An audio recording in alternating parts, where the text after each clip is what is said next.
Recently in our country, we have seen attacks on law enforcement. We've seen disorder and tumult in many cities across the country. You all have situations where buildings will be in flames, and on TV, even though sometimes the news will say it's peaceful, you see the flames behind there. And I think that this has been a really, really sad chapter in American history. Now in Florida, when we started to see some of the disorder, we immediately moved to mobilize the National Guard. We had Florida Highway Patrol, quick response teams ready to go, sent them to the various communities who needed the support, whether it was in Central Florida or Southern Florida. And we had law enforcement officers all throughout the state who were intent on keeping the people safe, keeping people's businesses secure. And I think that they did a great job, and you didn't see the type of disorder here in the state of Florida that you did throughout many other parts of the country. But I think we need to do more than what we've already done. And one thing we have to do is we have to stand unequivocally behind the people behind me who put on the uniform and put themselves at risk to be able to defend our freedoms and defend our society. And I can tell you this, when there is a victim in need in the state of Florida, regardless of race, color, creed, any characteristic you can think, when there is a victim at risk, these folks are going to respond. And they are going to be there, and they are going to stand up for the people who may not be able to stand up for themselves. That's what they do every day, at risk to themselves, and they're going to continue to do that. And that is what is going to happen in the state of Florida. At the same time, I think we need to do more in terms of having a strong legislative response so that we do not always have to play whack-a-mole anytime you have situations like this develop.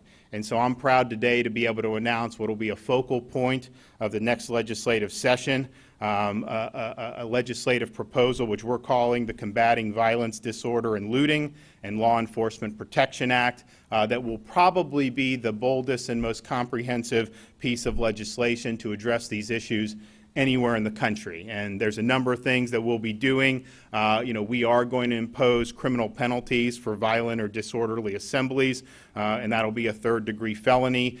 We will also require a felony if you incapacitate any of the roadways. We see people take over interstates. That is absolutely hazardous. It's not fair to motorists who may get caught up in that, and so that will be unacceptable. Also, we have a prohibition on destroying or toppling any type of public property, including monuments. That's not the way to go about it, and we will hold you accountable. Also have a prohibition on harassing innocent people in public accommodations. You see these videos of these innocent people eating dinner, and you have these crazed lunatics just screaming at them and intimidating them on a public accommodation. You're not going to do that here in the state of Florida. And we're also going to use RICO liability to anyone who organizes or funds a violent or disorderly assembly. And if you look at some of the people who've been involved in this violence, these are people that will come from all across the country. If there's any type of issue, they all of a sudden show up in all these places. We're going to figure out who's organizing and who's funding that and hold them accountable. But what you have to have is clear and predictable penalties. I look at what goes on in Portland, and they'll have people, they'll arrest them. These are all scraggly looking, Antifa types. They get their mugshot taken, and then they get released. And it's like a carousel. On and on it goes. That's not going to happen here in Florida. If you are involved in a violent or disorderly assembly, and you harm somebody, if you throw a brick and hit a police officer, you're going to jail. And there's going to be a mandatory minimum jail sentence of at least 6 months for anyone who strikes a police officer, either with a weapon or a projectile.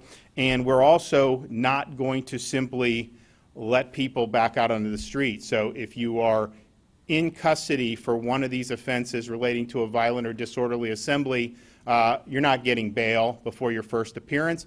And then there's a rebuttable presumption against bail after that. We also have offense enhancements, and so if you do throw an object during a violent or disorderly assembly, that will be an enhanced penalty, as well as assault or battery of a law enforcement officer during one of these violent or disorderly assemblies. And if you are from another state and you come to participate in one of these violent or disorderly assemblies, you're going to have extra penalties imposed on you as well. But that's not enough. We have to understand that there's more that needs to be done. So we have a number of initiatives designed to protect citizens and taxpayers. One, we are not going to permit localities to defund the police. If you defund the police, then the state is going to defund any grant or aids coming to you. And that applies to any municipality or local government throughout the state of Florida. We also understand that victims need to be compensated. And so if you have a situation where a local government is grossly negligent, where they abdicate their responsibility to protect people and property, like we saw in some of these cities throughout the United States, we will waive sovereign immunity and let you get compensated by suing those local governments.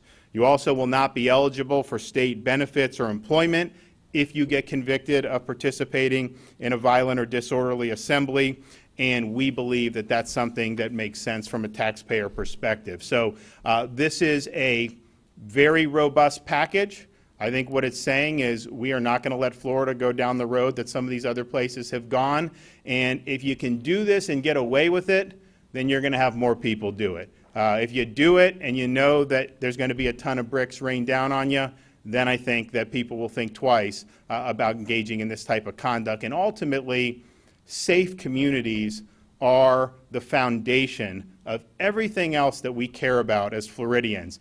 Having good schools, well, if you don't have a safe community, you probably aren't going to have good schools.